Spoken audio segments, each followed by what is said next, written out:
Hello everyone, welcome back to Vidyalaya. आज की इस वीडियो में बात करेंगे अलजेब्रा पर। तो इसके अंदर पहला जो टॉपिक है हमारा वो है डिस्कार्ड्स रूल ऑफ साइन।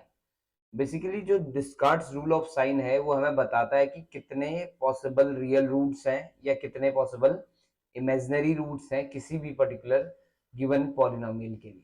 ठीक है, जैसे अगर मैं बात करूं किसी पॉलिनोमियल की, तो आप सभी शायद पॉलिनोमियल को जानते होंगे। पॉलिनोमियल का मतलब होता है एक ऐसा एक्सप्रेशन जिसमें जो वेरिएबल की जो पावर होगी ना वो सिर्फ एक होल नंबर हो सकती है। दैट इज वेरिएबल की पावर या तो 0 हो सकती है या 1 2 3 एंड सो ऑन, कोई भी हो सकती है, ऐसा टाइप। ठीक है ना। तो लेकिन नॉन होल नंबर वाले टर्म्स नहीं होंगे, जैसे हाफ नहीं होगा, माइनस में नहीं होंगे। ठीक, जैसे फॉर एग्जाम्पल ये x² + 2x + 1, ये एक पॉलिनोमियल है।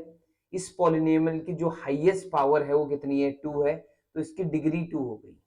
ठीक, डिग्री कितनी है? 2। तो जितनी डिग्री होते हैं उतने ही जीरोस भी होते हैं, उतने ही रूट्स भी होते हैं। ठीक, करेक्ट इतना। तो इसके नंबर ऑफ जीरोस या नंबर ऑफ रूट्स कितने होंगे?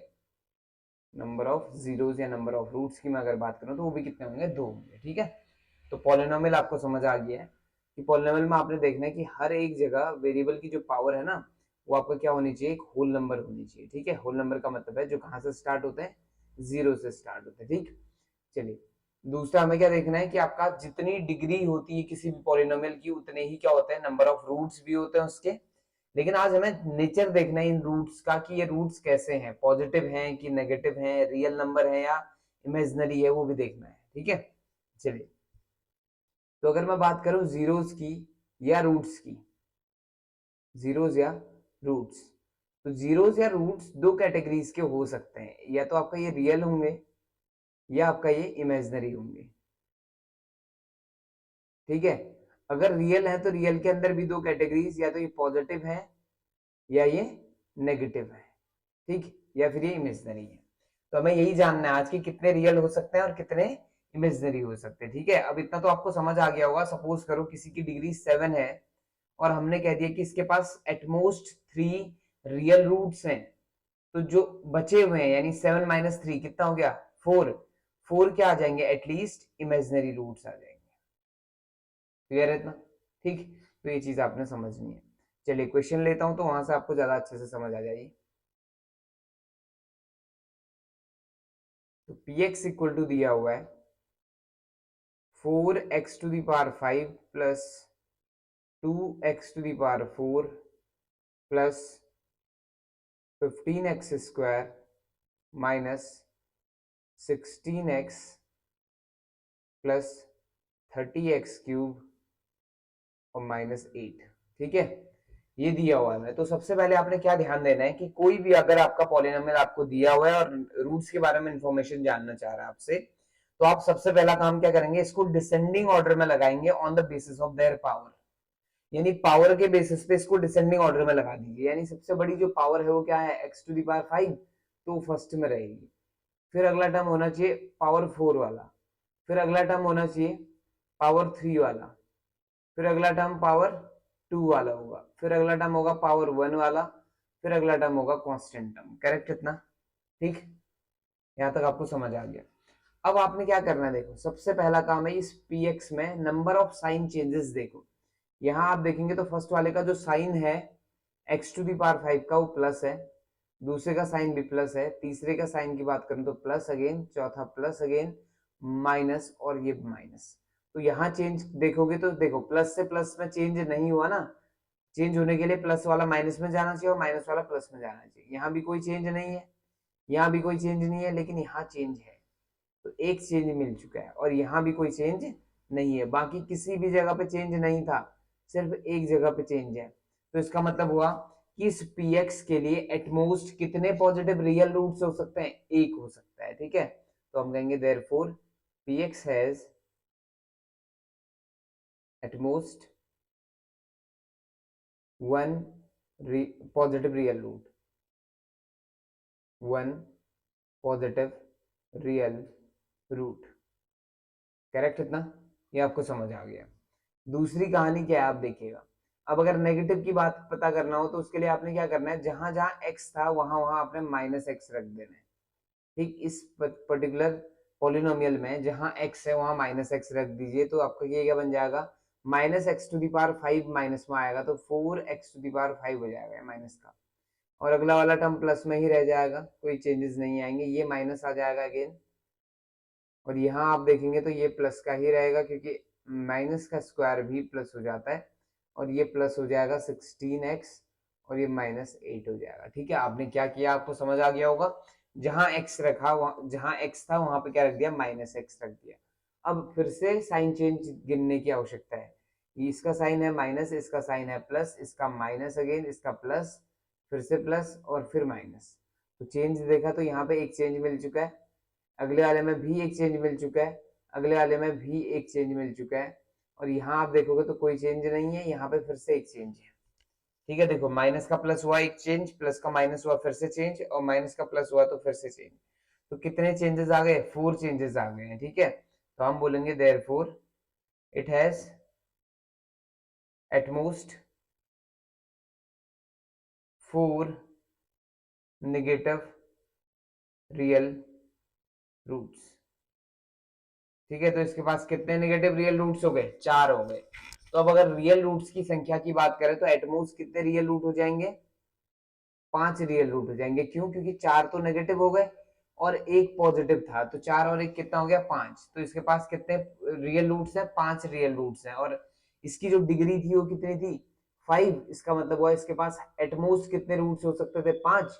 तो इसका मतलब है कि 5 रियल रूट्स हो सकते हैं सारे के सारे। ठीक, तो इसका मतलब इमेजिनरी रूट कितने हुए, 5 minus 5 that is 0 imaginary roots हो सकते हैं इसके पास एटलीस्ट। ठीक है, इतना समझ आ गया होगा। तो डिस्कार्ड्स रूल ऑफ साइन आपको समझ आ रहा शायद। ठीक है, चलिए अब बात करते हैं दूसरे टॉपिक पर जो कि है ग्रुप थ्योरी। ठीक, ग्रुप इंपॉर्टेंट टॉपिक है, ध्यान से देखना है। ग्रुप पढ़ने से पहले इसमें एक छोटा सा टर्म मैं आपको समझा दूं, बाइनरी ऑपरेशन का। बाइनरी ऑपरेशन, ठीक है, मैथमेटिक्स के अकॉर्डिंग जो बेसिक ऑपरेशंस होते हैं उसकी मैं अगर बात करूं तो आपके पास होता है प्लस माइनस मल्टीप्लाई और डिवाइड, 4 तरह के ऑपरेशन हो गए। ये भी एक्चुअल में बाइनरी ऑपरेशन ही है। अभी बाइनरी ऑपरेशन कैसे डिफाइन किया जाता है वो देख लीजिए। अगर कोई एस्ट्रिक है और ये बाइनरी ऑपरेशन होना चाह रहा है तो इसे क्या करना पड़ेगा, ए क्रॉस ए से ए में एक फंक्शन बनाना पड़ेगा। क्या बनाना पड़ेगा जी, एक फंक्शन बनाना पड़ेगा। यानी सिंपल अगर मैं लैंग्वेज में कहूँ इसको, तो एस्ट्रिक एक बाइनरी ऑपरेशन तब होगा जब a, b belong to a का जो रिजल्ट आएगा, जैसे मान लो a स्टार b जो है उसका रिजल्ट आया c, वो भी कहाँ बिलोंग करना चाहिए, a में। यानी सिंपल है कि जिस सेट से हम एलिमेंट उठाएं, ऑपरेशन के बाद जो रिजल्ट आएगा वो भी अगर उसी सेट में आ जाता तो इस तरह के ऑपरेशन को हम कहते हैं बाइनरी ऑपरेशन। करेक्ट इतना, ठीक, बाइनरी ऑपरेशन आपको समझ आ गया होगा। अब बात कर लेते हैं ग्रुप की। तो ग्रुप जो है बाइनरी ऑपरेशन पर ही टिका हुआ है। ग्रुप एक्चुअल में एक सेट है, कोई सेट जी, कोई क्या, सेट जी ग्रुप कहलाता है with respect to a binary operation asterisk if number 1 the binary operation is closure. ठीक है, पहला जो है कैसी प्रॉपर्टी होनी चाहिए, क्लोजर प्रॉपर्टी होनी चाहिए, पहली प्रॉपर्टी। और क्लोजर प्रॉपर्टी का मतलब कहीं ना कहीं थोड़ा बहुत मेल इसका किससे है, बाइनरी ऑपरेशन से है। जैसे अगर दो एलिमेंट उठा लिया आपने, a comma b belongs to capital A, तो इसका मतलब हुआ a एस्ट्रिक बी भी कहाँ होना चाहिए, कैपिटल ए में होना चाहिए, जो रिजल्ट आएगा वो भी कहाँ होना चाहिए, कैपिटल ए। तो ये क्लोजर प्रॉपर्टी कहलाती है। दूसरी प्रॉपर्टी की मैं बात करूं तो दूसरी प्रॉपर्टी का नाम है एसोसिएटिव प्रॉपर्टी। एसोसिएटिव प्रॉपर्टी, तो एसोसिएटिव प्रॉपर्टी बेसिकली क्या है, यानी अगर आपको तीन नंबर्स को सॉल्व करना है, तीन चीजों को सॉल्व करना है, for example A asterisk B asterisk C, तो आप किन्हीं दो को तो एक साथ करेंगे, फॉर एग्जांपल बी और सी को कर लिया, और अगली बार आपने सॉल्व किया ए और बी को एक साथ और सी अलग से। तो ये जो प्रॉपर्टी है जिसमें आंसर सेम अगर आ रहा है तो ये एसोसिएटिव प्रॉपर्टी को होल्ड करता है, अदरवाइज नहीं कर पाता। ठीक है, अगर अलग अलग आंसर आ गया, अभी बताऊंगा कहाँ कहाँ पे ऐसे चांसेस हैं। तीसरा केस आता है existence of identity. Existence of identity. ठीक, एग्जिस्टेंस ऑफ आइडेंटिटी का मतलब है मेरा ये है कि हर किसी के लिए आइडेंटिटी जो है एग्जिस्ट नहीं करती है। कभी आइडेंटिटी हो भी सकती है और कभी नहीं भी हो सकती। फॉर एग्जाम्पल, थोड़ी देर के लिए जो ये बाइनरी ऑपरेशन है वो एडिशन होता, तो ए में क्या ऐड करूं कि आंसर वापस ए आ जाए, तो आपका आंसर शायद जीरो होगा। तो जीरो जो है वो एडिशन के लिए आइडेंटिटी का काम करता है। ऐसे ही मल्टीप्लीकेशन के लिए कौन आइडेंटिटी का काम करेगा? वन आइडेंटिटी का काम करेगा। करेक्ट है ना? मल्टीप्लीकेशन के लिए कौन आइडेंटिटी का काम कर रहा है? वन कर रहा है। ऐसे ही अगर मैं बात कर लूं कि किसी पर्टिकुलर जो ऑपरेशन है उसके लिए आइडेंटिटी क्या है, तो अगर एस्ट्रिक ऑपरेशन है तो ए एस्ट्रिक ई का जो वैल्यू आएगी वो ए आना चाहिए, या ई एस्ट्रिक ए भी ए ही आना चाहिए। चाहे आप लेफ्ट से ऑपरेट करें चाहे राइट से, आंसर सेम आना चाहिए। ठीक है, तो ये तो हो गया आइडेंटिटी। आइडेंटिटी खुद को क्या कर देती है? त्याग कर देती है, सेक्रीफाइस कर देती है खुद का। ठीक, वैल्यू वही वापस वो एलिमेंट आ जाता है। अब अगले टर्म की मैं बात कर रहा हूँ, तो अगला जो प्रॉपर्टी है वो है existence of inverse. Existence of inverse, existence of inverse का मतलब है कि अगर मान लिया ए का इसके इनवर्स बी के साथ ऑपरेशन किया जाए तो हमेशा आइडेंटिटी मिलेगी। क्या मिलेगी? आइडेंटिटी। और आइडेंटिटी को ई से रिप्रेजेंट किया जाता है। ठीक है, जैसे मल्टीप्लीकेशन के केस में मैं बता दूं आपको कि मल्टीप्लीकेशन के केस में आइडेंटिटी कौन थी? वन। तो अगर मैं कहता कि 5 को किससे मल्टीप्लाई किया जाए कि 1 मिल जाए, तो आपका आंसर होता 1/5। और अगर मैं एडिशन के रिस्पेक्ट में कहता तो 5 पर क्या ऐड कर दूं कि आंसर 0 आ जाए, तो ऐसे केस में आपका आंसर होगा -5। तो इनवर्स ढूंढना ज्यादा मुश्किल नहीं है। इनवर्स का मतलब हो गया कि अगर वो एलिमेंट के साथ ऑपरेट हो जाता है तो आइडेंटिटी में आपका फाइनल आंसर देता है। ठीक है, यहां तक आपको समझ आ गया होगा। अब यानी कि कोई सेट जी अगर किसी बाइनरी ऑपरेशन एस्ट्रिक के लिए ये चार प्रॉपर्टीज को होल्ड करता है, तो ये सेट जी क्या कहलाता है? ग्रुप कहलाता है। ठीक है, कौन कौन सी प्रॉपर्टीज है? पहला क्लोजर होना चाहिए, दूसरा एसोसिएटिव, तीसरा एग्जिस्टेंस ऑफ आइडेंटिटी, चौथा एग्जिस्टेंस ऑफ इनवर्स। ठीक है, यहां तक शायद आपको समझ आ गया। अब कोई ग्रुप जो है एबिलियन ग्रुप कब कहलाता है? ध्यान से सुनिएगा। Abelian group, abelian group, abelian group होने के लिए यानी कि पहले ग्रुप होना जरूरी है उसका। अगर G comma asterisk is a group, ये ग्रुप है विच इज कम्यूटेटिव ऑल्सो, यानी एक प्रॉपर्टी नई ऐड हो जाती है ग्रुप की प्रॉपर्टी के साथ।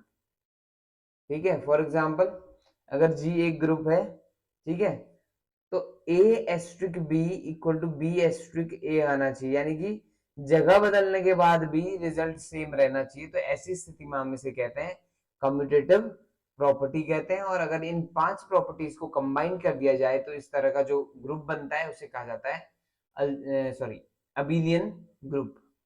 ठीक है ना? तो अबिलियन ग्रुप भी आपको समझ आ गया होगा, एक प्रॉपर्टी एक्स्ट्रा है बस, बाकी नया नहीं है कुछ। ठीक, अब इसी में दो तीन चीजें और समझ लीजिए। पहला, ऑर्डर ऑफ अ ग्रुप। किसी ग्रुप का ऑर्डर क्या है? तो ऑर्डर का मतलब है simply number of elements in that group, यानी कि किसी ग्रुप में जितने एलिमेंट्स होंगे उसी को क्या कहा जाता है? ऑर्डर ऑफ अ ग्रुप कहा जाता है। उसी को हम कहते हैं order of that particular group. समझ आ गया होगा इतना? ठीक है, तो ऑर्डर ऑफ अ ग्रुप बड़ा सिंपल है। आपसे पूछ लेगा कि एक ग्रुप है दिया हुआ है G is equal to I minus i 1 - 1, इसका ऑर्डर बताइए। तो इसके अंदर एलिमेंट्स कितने हैं? 4 एलिमेंट्स है। तो आप बता देंगे कि ऑर्डर ऑफ ग्रुप OG से डिनोट किया जाता है, वो इक्वल टू होता है cardinality of G, that is 4 के इक्विवेलेंट हो गया। ठीक है, इतना आपको समझ आ गया होगा। अब अगला टर्म है छोटा सा, order of an element. Order of an element, ये बड़ा इंपॉर्टेंट है, ऑर्डर ऑफ एन एलिमेंट। तो किसी एलिमेंट का ऑर्डर क्या होता है, जैसे मान लिया एक ग्रुप है जी जो कि है 1 - 1 i - i, ठीक है, और इसका जो ऑपरेशन है वो है मल्टीप्लीकेशन, ठीक। एस्ट्रिक का मतलब इस बार क्या है, मल्टीप्लीकेशन है। तो इसमें प्रत्येक एलिमेंट का ऑर्डर कैसे फाइंड करना है आपने देखिएगा। जैसे मान लो 1 1 है ना, 1 का ऑर्डर आपने पता करना है कि क्या होगा। तो 1 को अगर आप मल्टीप्लाई करते हैं 1 के साथ तो आंसर क्या आ रहा है, 1 आ रहा है, करेक्ट। ऐसे ही अगर आपका -1 को मल्टीप्लाई करते हैं -1 के साथ तो आंसर क्या आ रहा है, 1 आ रहा है। ऐसे ही अगर आप i को मल्टीप्लाई करते हैं i के साथ तो आंसर आ रहा है i² विच इज -1, ठीक। तो अब आप ध्यान देना इसको, यानी ऑपरेशन इस बार कौन था, बाइनरी ऑपरेशन था, मल्टीप्लीकेशन। तो प्रोडक्ट के केस में मैं कितनी बार खुद को मल्टीप्लाई करूं कि आंसर जो है क्या आ जाए, आइडेंटिटी आ जाए। अब आपको पता है कि अगर ये मल्टीप्लिकेटिव ग्रुप है तो मल्टीप्लिकेटिव ग्रुप के लिए जो आइडेंटिटी होगा वो आइडेंटिटी एलिमेंट कौन होगा, 1 होगा, ठीक। यानी सपोज करो आई को अगर मैं ध्यान देना, आई को मल्टीप्लाई किया मैं आई के साथ तो क्या आया, i² आया जो कि -1 आया। तो i³ किया मैंने, i³ का मतलब हो गया i इंटू आई इंटू आई, तो ये बन गया i² into I, that is -i बन गया। फिर i⁴ किया तो ये क्या बना, 1। तो यानी कि i को मैंने कितनी बार मल्टीप्लाई किया खुद के साथ, 4 बार, तब जाके क्या बना, 1। तो इसका मतलब हुआ ऑर्डर ऑफ i कितना आया, 4 आया। समझ आ रहा है। तो ऑर्डर का मतलब ये है कि किसी एलिमेंट का ऑर्डर का मतलब है कि उसको उसी एलिमेंट के साथ कितनी बार ऑपरेट किया जाए कि आंसर क्या आ जाए, आइडेंटिटी आ जाए उस ग्रुप की। तो उसे हम कह देते हैं क्या, ऑर्डर ऑफ एन एलिमेंट। ठीक है, समझ आ पा रहे हैं।